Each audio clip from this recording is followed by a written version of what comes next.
안녕하십니까. 인도태평양 전략연구원의 최수용입니다. 오늘도 저희 전략연구원에서 방영하고 있는 공작관TV 그레이트 게임을 애청하시는 모든 국민 여러분들께 감사의 말씀을 전해 올립니다. 국민 여러분, 역사를 모르면 역사 앞에서 그릇된 판단과 결정을 하게 됩니다. 그와 같은 만행을 저지르게 되면 그것은 금수만도 못한 자가 된다고 이미 동서고금을 막론하고 현명한 우리들의 선조들께서 알려주고 계시죠. 그런데 역사 앞에서 그 역사를 거스르는 반역사적인 행위를 했을 때는 그들은 역사 앞에서 창념한도 못한 아주 저급한 인간들이 된다고 제가 비평을 한 바가 있습니다. 자, 그러면 우리 일본의 사례를 한번 살펴보죠.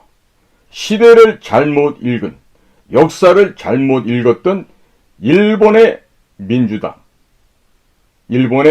민주당이라고 할 수 있는 사회당. 이 일본의 사회당 의석이 한 자릿수가 되는데 대략 10년의 세월이 걸렸습니다. 자, 시대를 거스르고 있는, 시대와 함께 하지 못하고 있는 더불어민주당. 이름처럼 이 세기와 더불어 김일성과 함께 몰락해 가고 있는 한국의 더불어민주당의 몰락은 과연 얼마나 남았다고 생각들을 하고 계십니까? 일본에 존재하고 있었던 사회당이라고 하는 정당이 있었습니다. 자, 그런데 일본에 존재했던 일본 사회당은 돌연 지금 세계 정당사의 유례가 없는 미스터리 하나로서 사라져가고 있습니다.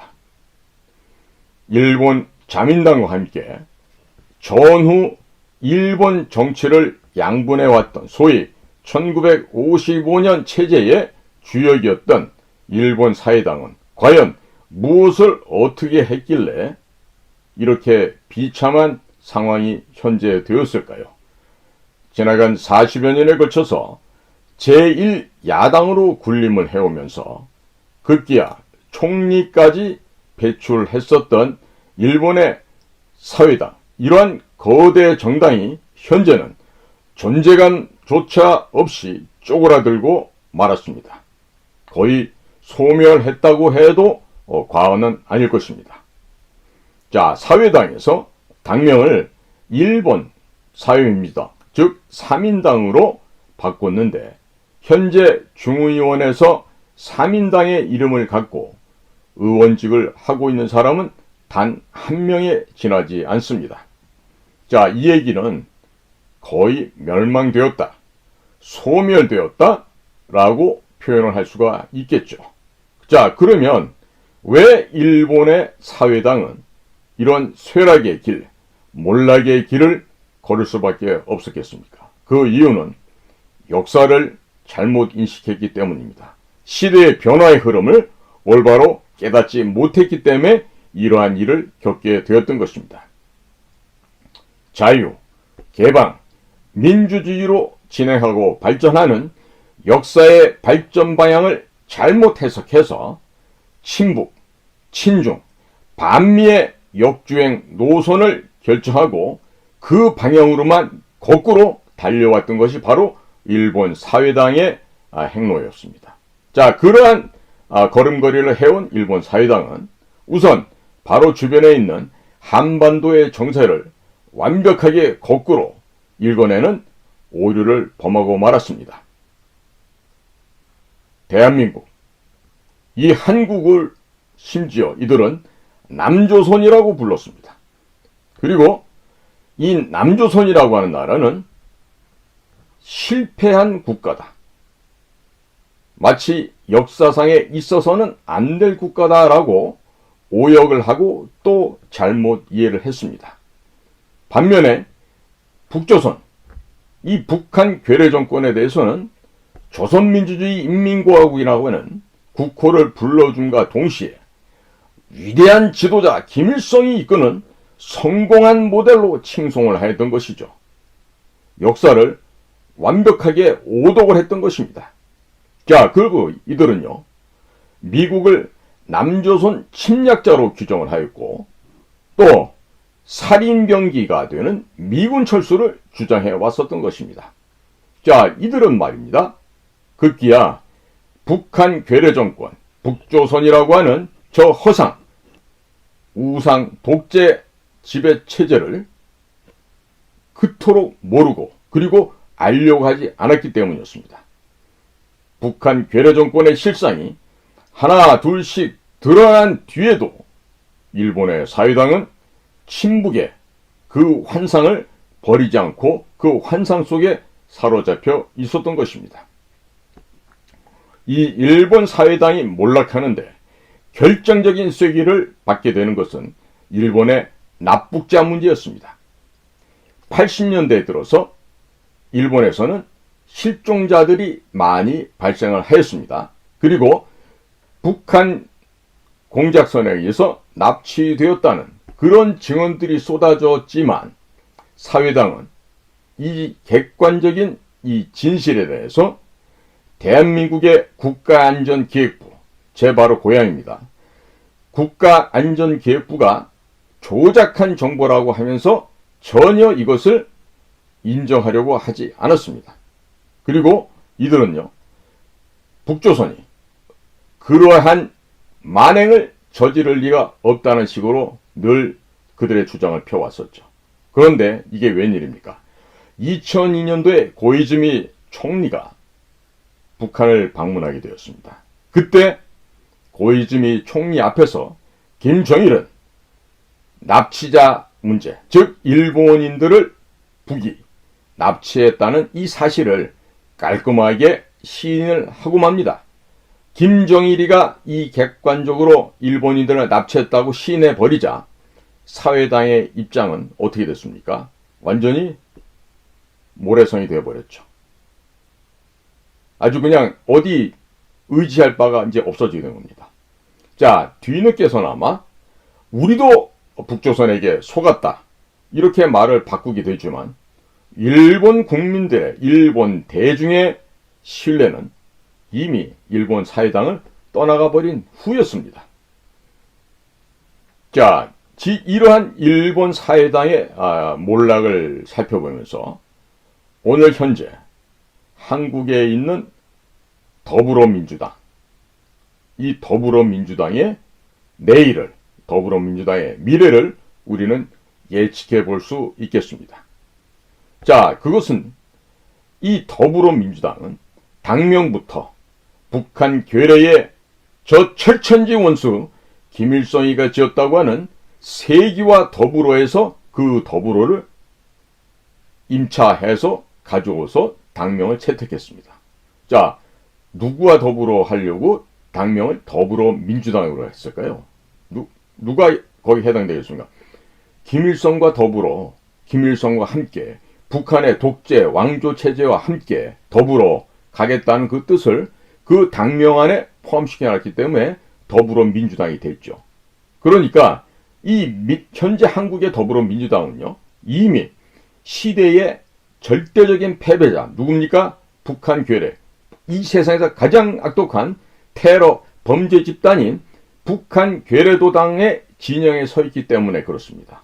평양의 지령은 안 받고 있나요? 국민 여러분, 더불어민주당이 어떤 모습으로 지금 가고 있다고 국민들 보십니까? 더더군다나 이 더불어민주당이 가지고 있는 북한의 핵에 대한 북한 핵 딜레마는요, 일본 사회당을 수렁에 빠뜨렸던 일본의 납북자 이슈와 아주 그냥 샴 쌍둥이처럼 닮아 있습니다. 똑같습니다. 자, 그러면 지금 우리가 바라보고 있는 북한 괴뢰들, 저 독재 우상 지배 체제는 지나간 수십 년 동안 단 한순간도 핵 개발을 멈춘 적이 있습니까? 없습니까? 단 한순간도 없죠. 그런데 민주당은 김대중이라고 하는 간첩 대통령이 지난 2000년도 6.15 정상 접촉을 하고 나와서 무슨 얘기를 합니까? 북한에는 핵을 개발할 능력도 없고 의지도 없다라고 아주 우리 대한민국 국민의 눈과 귀를 거짓말로 속였죠. 자, 그렇게 하면서 민주당도 역시 그러한 김대중의 역설, 김대중의 거짓말을 찬미하면서 똑같이 이 한반도의 현실을 부정해 왔었습니다. 그러나 북은 어떻게 됐습니까? 지금 핵을 완성했다고 하죠. 그리고 김정은이라고 하는 저 정신 나간 아이가 이제는 북조선이 핵 보유국이 되었다고 선언을 하고 그 핵을 먼저 사용하겠다고 이런 말까지 하고 있죠. 자, 그렇게 되니까 더불어민주당은 북한 괴뢰도당과 함께 더불어 가야 되는데 그들이 주장해오고 옹호해왔던 북한의 핵, 이 핵에 대한 찬미와 찬성은 이제 한낱 헛소리가 되어버렸는데 헛소리만 됐을까요? 짐승만도 못한 소리가 되어버렸습니다. 자, 일본에서는 사회당이라고 하는 그 조직이 우리가 북한에 속았었다 이렇게 변명이라고 했지만 지금 대한민국의 가장 큰 제1야당 더불어민주당은요 단 한마디의 사과도 없습니다. 그리고 여전히 미국 탓이요 보수 정권 탓이요 라고 남탓만 하고 있는 것이 저자들입니다. 자, 이렇게 현실을 거꾸로 읽은 이들의 나머지 종말은 뭡니까? 결국 세상을 속여야만 하는 자기 기만이라고 하는 모순의 그 함정에 빠져 있는 것이죠. 자, 그러니까 더불어민주당의 갈 길은 뭐다? 멸망이다. 붕괴다. 소멸이다. 이렇게 결론을 내릴 수가 있겠습니다. 지난주에 일본 히로시마에서는 G7의 정상회의가 개최되었고 그 현재의 이 전 지구, 이 시대를 이끌어가고 있는 주류적인 메인이 되는 가치가 무엇인지를 다시 한번 보여주고 입증해주는 그런 귀한 기회가 되었었습니다. 중국, 러시아, 북조선 이와 같은 국가들에 대한 권위주의 체제의 폭주를 결단코 방치하지 않을 것임을 재확인한 국제 무대였다고 할 수 있겠습니다.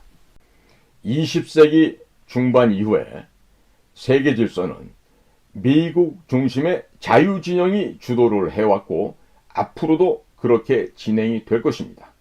이것이 바로 역사의 발전 방향이고 정상적인 형태의 발전이라고 할 수 있겠습니다. 자, 앞으로 이 세계는 더 자유롭고 더 많이 민주적이면서 더 많은 개방적인 세계로 나아가는 것이 역사의 올바른 방향이요 진보다라고 할 수 있겠습니다. 따라서 윤석열 정부의 가치 외교라는 이 가치 외교는 이러한 거대한 역사적인 흐름에 올라탔다는 그런 선언이 되겠습니다. 즉 호랑이 등에 그냥 올라타서 그 영향을 갖고 그냥 가는 것이 아니라 정상적인 우리가 자주적이고 주체적인 그런 자유의식과 그리고 가치를 우리가 깨닫고 전 세계의 흐름과 동행할 수 있다. 이런 의미가 되겠죠. 그리고 윤 대통령이 이 G7 정상회의에 가서 이 출타하고 있는 동안에 이 더불어민주당에서는 후쿠시마 공격에 화력을 집중했습니다. 자, 오염수를 운물에 풀고 있는 독극물에 비유하면서 장외에 나가서 집회를 하고 또 그들 나름대로 맹공을 퍼부었습니다. 그러나 민주당의 공격은 과학적인 방법으로 접근하고는 이 과학으로 이루어진 글로벌 핵법과는 매우 동떨어져 있는 것이었죠. 그러니까 국제사회를 대표하고 있는 IAEA, 국제원자력 기구가 되어 있습니다. 이 IAEA가 오염수 방류에, 즉 일본 후쿠시마 발전소, 핵발전소에서 나오고 있는 오염수 방류가 문제가 없다고 하는 잠정적인 판단을 내렸습니다. 거기다가 G7에서도 IAEA의 검증을 존중한다. 이런 합의문을 내놓게 되었습니다. 자, 과학이 아닌 괴담에 더 가까운 더불어민주당식의 시비는 국제 무대에서는 뭐로 비춰졌을까요? 억지 주장으로밖에 보여지지 않습니다. 그러니까 다분히 합리적인 지지와 그러한 동의, 공감, 성원을 받을 수가 없겠죠. 그러니까 더불어민주당이라고 하는 것은 평양의 저 공산괴뢰도당과는 함께 갈 마음이 있어요. 그런데 이 대한민국이 자유, 민주라고 하는 이 주류 연대에서 합류하는 것을 매우 걱정스럽게 바라보면서 방해하려고 이미 작심을 한 것 같습니다. 자, 그렇다면 왜 이런 판단하게 되냐면 이 더불어민주당에서는요, 한미 동맹 강화를 글로벌 호갱 외교로 몰아붙였습니다. 그리고 한일 외교 복원을 빵 셔틀 굴욕 이렇게 표현하면서 정부를 공격했어요. 자, 북의 도발에 대응하고 있는 한미일 연합훈련에 대해서는 극단적인 친일 국방이다라고 하면서 자위대 군합발 운운을 하고 있습니다. 자, 그리고 또 대만에 대한 중국의 무력 개입에 반대한다는 윤 대통령의 발언이 평지 풍파를 일으켰다고 하면서 중국 편을 들기도 하고 있습니다. 그러면 대한민국에 존재하는 더불어민주당은 어느 나라 정당입니까? 도대체가 어느 나라 국민들을 받들어 모시고 정치를 하는 집단입니까? 이들은요, 반일만 하고 이런 식으로 한미일이 연합해서 훈련하는 것도 욕지거리로 담고 하면 본인들이 국민들로부터 지지를 얻는 걸로 알고 있습니다. 자, 그러면 우리 더불어민주당 거기 속해 있는 사람들 6.25 전쟁 기간 동안에 우리가 37개월 동안 전쟁하면서 초반 4개월을 북한 괴뢰도당과 전쟁을 했습니다마는 나머지 기간 동안 37개월 동안에 33개월 동안은 거의가 다 연합군과 그리고 중국 공산당이 파견한 중공의 인민해방군들과 전쟁을 벌여왔던 것입니다. 자, 그러면 그렇게 혐일, 일본에 대해서 욕을 하고 배상금을 요구하는 더불어민주당에서 왜 중국 측에다 대놓고서는 6.25 전쟁 당시에 손해배상해라 소리를 하지 않고 있나요? 제가 생각했을 때는 적어도 중국 공산당 현재 정부는 대한민국에게 최소 5천억 미 달러로 5천억 달러는 우리에게 피해 보상을 해야 된다. 저는 이렇게 생각하고 있어요. 자, 우리 더불어민주당 그 의원이라고 하는 소위 개만도 못한 자들이 지금 국회의원이라고 하고 있는데 그 자들이 과연 이런 생각이 있겠습니까? 없겠습니까? 어차피 금년 말이면 이재명이 소멸되고 송영길이가 사라지면서 더불어민주당은 해체되기 시작할 거예요. 혹은 뭐 몇 개월 깨지기도 하겠죠. 그리고 나서 그러한 민주당의 모습을 보면서 오호 쾌재다를 부르면서 공천을 받기 위해서 내부적으로 이전 투구에 들어갈 국민의힘이라고 하는 이런 국민의 똥들이 또 있습니다. 그러면 이 어느 쪽도 반중을 얘기하지 않습니다. 친미하겠다고 얘기도 올바르하지 않습니다. 왜? 더불어민주당은 거의 100%가 중국에 돈을 먹은 자들이고 이 국민의힘은요. 2009년도에 이미 중국 공산당과 업무 교류 협약 MOU를 맺고 이미 조선총독부로 중국 공산당에 1중대 2중대로 전락한 지가 이미 오래되었습니다. 그러면 국민의힘이 반중하겠습니까? 더더군다나 이 국민의힘이 여당이라고 해서 200석 이상을 차지하게 되잖아요. 그러면 중국 공산당이 지령받고 윤석열 대통령을 탄핵하고자 할 것입니다. 그러면 이들이 윤석열이라고 하는 사람을 그들의 지도자로 생각할까요? 국민의힘에서? 절대 안 합니다. 저자를 끌어내리고 중국 공산당의 말을 잘 듣고 우리 집안과 내 자식이 중국에서 줄고 있는 그 돈을 받아서 우리는 계속해서 호가호위하고 내 자리를 지키면 되죠. 절대로 윤석열 대통령을 옹위하거나 지지하지 않을 세력이 바로 국민의힘당이죠. 그러면 우리는 거기에 대해서 해결점을 찾아야 되겠죠. 그러니까 해결점 딴 거 없어요. 반중 친미하는 정당을 국민 여러분들께서는 지지하시면 됩니다. 그리고 그동안 윤석열을 지원해주기 위해서 월 1,000원짜리 당원으로 가입했던 분들도 꽤 많은 걸로 알고 있어요. 또 이준석이 쫓아냈는데 한 표 던지시려고 국민의힘당 책임당원으로 가입하신 분들이 많으실 거예요. 그냥 잊어버리시고 그거 당적이 있든 없든 다 무시해버리시고 만약에 당적을 파서 탈퇴하려고 그래도 굉장히 절차 복잡합니다. 그냥 지나가는 개한테 1,000원짜리 빵 하나 던져줬다 생각하시고 국민의힘당을 나와서 반중 친미를 외치는 민족의 주체성을 선명하게 드러내고 있는 그러한 정당으로 당적을 옮기시기 바랍니다. 그러면 내년에 반중 친미하는 정당이 제1당이 되어서 든든한 그 버팀목이 될 수 있죠. 어떤 버팀목이냐? 소위 지금 중국의 공산당도 가장 불안한 게요. 시진핑 후계자가 없습니다. 그런데 지금 대한민국에서 윤석열 대통령의 후계자 할 만한 사람이 있습니까? 없죠. 없는데 할 만한 사람이 지금 나타났죠. 반중 친미를 외치는 그 정당의 대표가 있어요. 윤석열보다 검찰로 15년 이상 선배되시고 대학도 10년 이상 선배되는 그러한 반중 친미를 외치면서 친대한민국적인 인사가 있어요. 그런 분들 중심으로 해서 모여드시면 되는 거겠죠. 자, 지나간 문재인의 5년 참혹했던 단 한 번도 겪어보지 못했던 그 5년 동안에 대한민국은 글로벌 전체의 국제 질서 주류의 시장에서 멀찌감치 비껴나 있었죠. 자, 심지어 문재인은 중국은 높은 산봉우리로 얘기할 때 그 중국 공산당의 그 이념과 그들의 가치를 중국몽, Great Dream이라고 하면서 중국몽을 찬양을 했어요.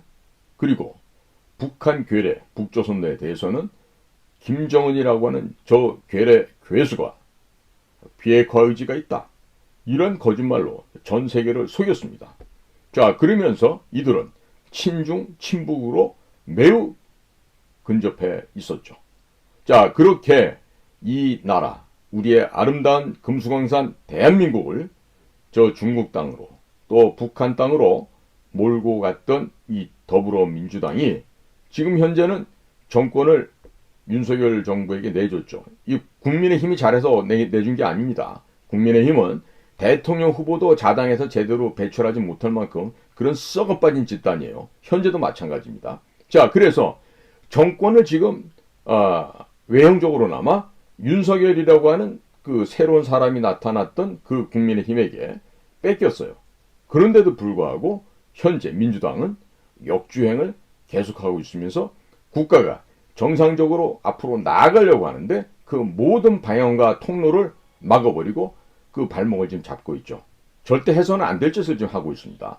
자, 그렇다면 이렇게 역사를 모르고 역사의 흐름을 반대 방향으로 가고 있는 이러한 더불어민주당이라고 하는 이자들의 몰락, 멸망은 무엇이다? 필연이다. 불가피한 일이다. 그래서 이제는요, 이 4차 혁명의 모든 요소를 구비하고 있는 것이 대한민국인데 여기서 4차 혁명 앞에서 국가 주도를 외치고 있는 전 근대적인 생각을 갖고 있는 당이에요. 그리고 북한이나 중국에서 인권 유린을 당하고 있어도 그 인권 유린에 대해서는 침묵하는 당입니다. 그리고 해방이 된 지 이미 70년이 넘었는데도 여전히 죽창가를 타령하고 있고 그러한 낡은 정당의 모습이 바로 이 더불어민주당입니다. 자, 이런 더불어민주당이 이렇게 1분 1초가 다르게 변화 발전하고 있는 현재 세상에서 과연 21세기 이 한복판에서 이 나라와 이 사회를 지켜낼 수 있겠습니까? 버텨낼 수 있겠습니까? 이 더불어민주당은요, 거짓말을 하잖아요. 그럼 이 거짓말했던 게 또 거짓말을 합니다. 이것이 우리가 조국 정경심 사태에서 봤죠. 모든 일에 있어서 위선과 내로남불, 끊임없는 거짓말, 이러한 나쁜 습관과 습성이 더불어민주당이 비판받아야 되는 이유가 되겠지만 이런 것들이 너무 많다 보니까 일일이 다 거론할 수 없을 만큼 이들의 모순과 거짓말의 악행은 차고 넘치고 있습니다. 자, 그 중에서도 이 시대와 역사를 역행하고 있는 이 더불어민주당의 퇴행적인 체질이야말로 그들 자신을 자멸시키는 치명타가 될 것이다. 이렇게 전망을 할 수가 있겠습니다. 일본의 사회당의 의석이 149석에서 현재 한 자릿수로 쪼그라드는데 정확하게 10년이 걸렸다고 합니다. 한국의 더불어민주당의 몰락, 멸망도 그리 먼 훗날이 아닐 수도 있겠지만 이들을 빨리 몰락시킬 수 있는 방법은요. 제가 여전히 저희 방송에서 얘기하지만 문재인이 김정은에게 넘긴 USB를 수사하면 됩니다. 그 USB 안에는요. 어마무시한 우리 국가의 비밀이 담겨져 있어요. 그런데 지금 통일부의 답변을 보면 더 안심하죠. 국가 안위에 위험스러워서 발표를 할 수가 없다. 국방 안보에 크나큰 위해가 가할 수 있기 때문에 국민들에겐 알려줄 수 없다. 이 무슨 망언과 개소리입니까? 이걸 지금 말이라고 하고 있습니까? 통일부에서는. 그러니까 통일부도 같은 한편 간첩들이라고 볼 수 있어요. 그러니까 여성가족부도 없어져야 되지만 저 통일부라는 것도요. 빠른 시간 내에 없어버려야 됩니다. 그리고 그런 짓거리는요. 그 통일부 전부 다 밀어내서 그 돈으로 우리 사회복지사업하는데 써버리고요. 현재 통일부가 하고 있는 것은 국가정보원에서 우리 대북전략국이나 심리정보국이 있어요. 그쪽에서 하시면 돼요. 그런 국가 안보를 담당하고 있는 국가정보기관에서 그 업무를 해버리고 통일부 저거 없애버려야 됩니다. 저렇게 비양심적이고 비도덕적이며 비윤리적인 집단들은요. 더 이상 국민의 혈세로 밥을 먹여줄 필요가 없습니다. 그리고 이런 일이 벌어지고 있는데 자 박근혜 대통령이 감방 간 이유 중에 가장 중요한 것 중에 하나가 뭡니까? 국가정보기관의 특별활동비, 특활비를 받아 썼다. 이래서 지금 감방 갔죠? 그러면 문재인의 처, 김정숙은 제가 지금 파악하기로 대략 지금 세 자릿수 억 단위의 돈을 특별활동비를 가져다가 본인의 그 뿔룩 튀어나온 배와 두꺼운 돼지목을 가리기 위해서 옷을, 신발을, 구두를, 액세서리를, 목걸이를, 팔찌를, 반지를 사다가 사치 비용으로 남용을 했습니다. 자, 이것을 국가정보기관인 국정원에서 조사를 안 합니다. 그럼 국정원은 지금 범죄자 집단과 간첩 집단과 동조를 하고 있는 꼴밖에 안 되죠. 그렇죠. 그러면 이들도 뭔가 결기에 있는 결정을 검찰에서는 내려야 되지 않겠습니까? 자, 거기다가 정보사 최고의 에이스 공작관이었던 정규필 대령을 간첩 혐의를 씌워서 구속시키려고 했었어요. 근데 그것이 뜻대로 안 되니까 별건으로 수사를 한다 그러면서 반드시 정규필 대령을 구속시켜야 된다고 검찰을 압박했던 것이 국가정보원입니다. 근데 그거 지금 안 밝히고 있어요. 제가 지난번에 김기현 국가정보원장이 저를 고발했다는 얘기를 여러분들과 나누면서 어떤 식으로 그 정규필 대령을 모함했는지 제가 말씀드렸죠. 한 번 더 말씀드릴까요? 자, 국가정보원에 김모라고 하는 직원이 있어요. 그 친구는 당시 3급 부이사관이었는데 이제 거의 마지막 단계 이제 시간적으로 계급적으로 연령적으로 그 차 올라왔겠죠. 정규필이가 중국 사람에게 정보를 제공하고 향을 받았던 것처럼 확인되지 않은 사실을 진술해서 썼어요. 진술서로. 그리고 거기다가 본인은 김씨인데 이영권이라고 하는 가짜 이름을 써서 마치 그 진술한 내용이 모두 정규필 정보사 대령이 간첩을 한 것처럼 의심할 수 있게끔 그렇게 진술을 해서 썼어요. 그래놓고 요즘 와서는 절대 자기는 그거 모른다, 안 썼다 이러고 발뺌하던 자가 최근에 들어와서는 감찰실에서 참고하겠다고 해서 참고하라고 써줬다고 그러고 다니고 있어요. 자, 그리고 나서 그 사람의 변화가 어떻게 됐냐? 3급에서 2급이 됐고 그러면서 해외로 나가야 됐습니다. 그 나간 곳에서 다시 1급으로 진급을 해서 문재인 정권 기간 동안에 2단계를 진급을 합니다. 그러면 그 사람은 그렇게 정규필 대령을 모함하고 모략질을 해서 본인은 승진을 하고 공무원에서 최고로 올라갈 수 있는 1급 관리관 자리까지 갔어요. 자, 그러면 이런 사람은 어떻게 됩니까? 설령 관리관을 하고 뭐 퇴직을 했더라도 붙잡아다 문초를 해서 사실을 밝혀야 되겠죠. 그렇죠? 그래야 되지 나라가 공정과 상식이 서는 거 아니겠습니까? 근데 대통령, 뭐 경호실, 비서실, 뭐 국가안보실 어디에서도 이거를 다시금 규명하라 소리를 안 해요. 왜? 내 일이 아니다고 생각하는 거죠. 남 일이다 생각하죠. 육군사관학교 출신들 단 한 명도 여기에 대해서 구명운동 하는 사람을 보질 못했습니다. 자, 정규필 대령하고 저하고는요.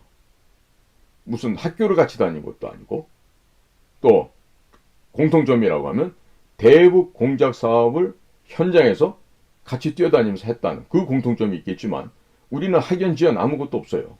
그런데 세상이 이렇습니다. 자, 이거를 국가정보원에서 또 숨기고 있어요. 그리고 국가정보원의 가장 그 에이스였다고 대공수사관, 또 대북공작관, 또 해외에서 일하는 그 비밀정보요원 다 집으로 보냈어요. 근데 집으로 보낸 사람들 공통점을 봤더니 전부 TK, 대구경북이에요. 그럼 대구경북이 뭐 잘못한 거 있어요? 아니, 아버지 어머니가 그 동네 살으셨으니까 나는 태어나 대구경북이 된 거지. 그 사람들이 무슨 잘못이 있어요? 근데 전라도 출신들은 안 잘라. 다 승진시키고 그리고 경상도 출신이라고 또 대구 경북이라고 다 집으로 보내요. 자, 이런 거는 국정원이 해서는 안 될 짓이죠. 그렇죠? 그리고 가장 끔찍했던 사건은 2018년도 12월 20일 일본 근해 한일 공동어로 수역인 대화태 어장에서 북을 탈출해서 살기 위해서 도망가고 있던 그 조그만한 목선을 납치를 합니다. 누가? 대한민국 해군에서. 대한민국의 해군의 최정예 고속함인 광개토 대형함과 해양경찰청 소속의 5001호 두 대의 함선은 일본 근해까지 가서 일본 해상자위대에게 발견되어 일본으로 가고 있던 그 조그만한 목선을 강제로 우리가 빼앗아 봅니다. 그 과정에서 일본의 해상 초계기 P1과 맞부닥쳐서 광개토에 대항하면서 레이더를 조사를 합니다.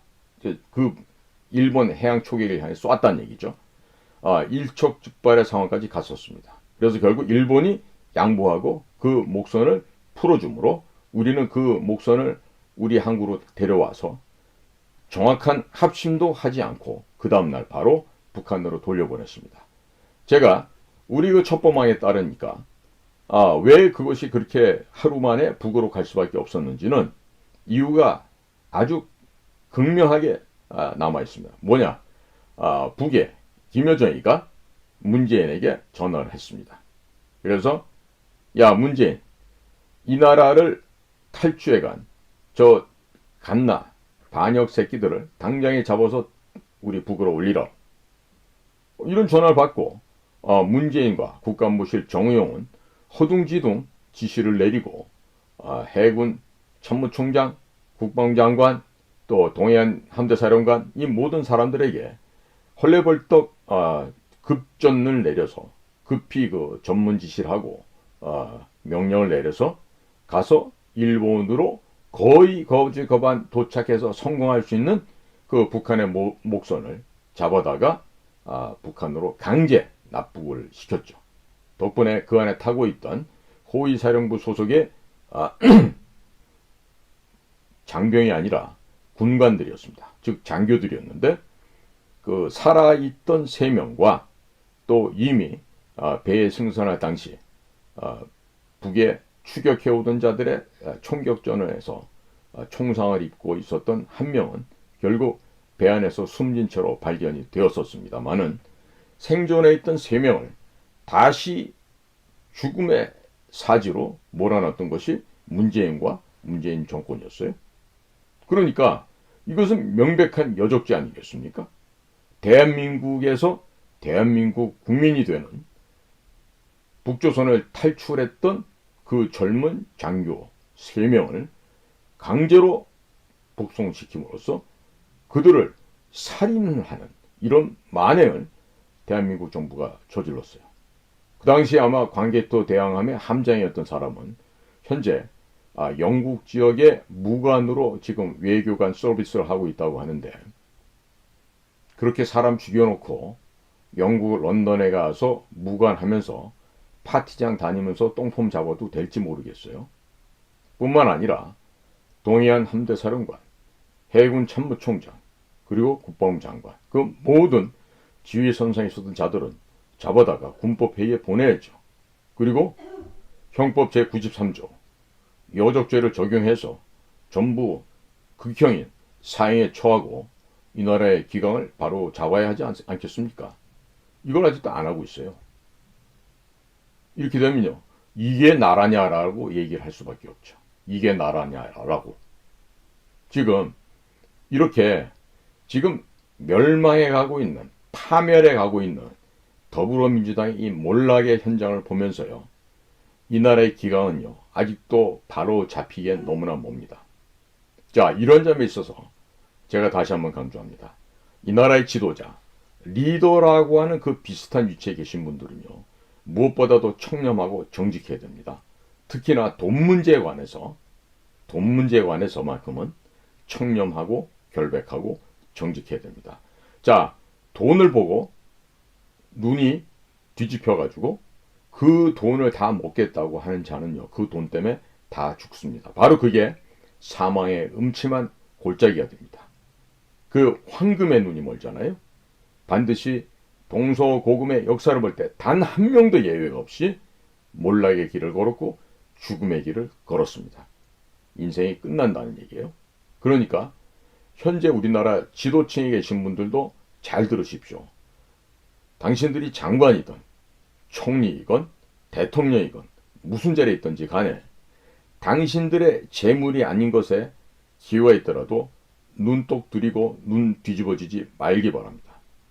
여러분들의 눈이 물력에 어두워져서 그 탐욕스러움에 젖어서 그 물질에 손을 대는 순간에 여러분들 모두는 뭐가 된다? 파멸이다. 더불어민주당은 또 다른 이유로 파멸될 것이다. 지금 더불어민주당은 돈봉투 사건에도 코인 사건이 있어요. 근데 이 코인은요. 더불어민주당에 국한된 것이 아닙니다. 이미 국회를 들락날락했던 어떤 자의 출입 기록에 다 나타나 있듯이 그 자는 국회의원들과 보좌관을 상대로 로비를 했어요. 다 입증되고 있죠. 결국 국민의힘 저자들도 똑같이 썩은 쓰레기들입니다. 김남국이만 썩은 쓰레기가 아니고요. 이재명이만 썩은 쓰레기 조합이 아니고요. 국민의힘 또한 마찬가지로 썩은 쓰레기들이 얼마든지 있습니다.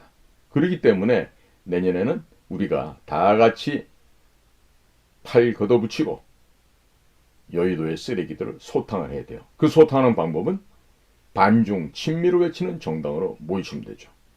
반중 친미 그리고 대한민국 체제를 지키고자 하는 바로 그 사람들과 함께 세력을 모아서 그 세력을 여의도의 제1당으로 만들어서 이 나라를 우국 충정이 가득 차 있는 사람들이 국회의원이 되고 올바른 정신을 가진 국회의원이 되고 국회의원의 특권도 폐지시켜버리고 보좌관도 뭐 9명씩 10명씩 왜 필요해요? 한 2~3명만 있으면 되고 또 국회의원 세비도 뭐 반감시킨다든지 해서 국회가 모범적으로 국가, 국민을 위해서 일하는 기관이 돼야지 지금처럼 의원, 그 의원을 보좌하고 있는 보좌관 이 모든 부패 시스템은요. 국민의 혈세를 낭비할 뿐만 아니라 국가를 퇴보시키는 아주 빌어먹을 존재해서는 안 될 그런 악령들의 화신이다. 그런 악령의 화신 집합을 어떻게 된다? 청소하고 제거하고 소멸시켜서 두 번 다시는 그 악마의 발톱을 드러낼 수 없게끔 만들어야 된다. 이것이 내년도 우리 국민들이 정신 차리고 각성해서 해야 될 일입니다. 오늘도 우리 인도 태평양 전략연구원에서 방영하는 공작관TV 그레이트 게임을 경청해 주셔서 대단히 감사를 드립니다. 안녕히 계십시오.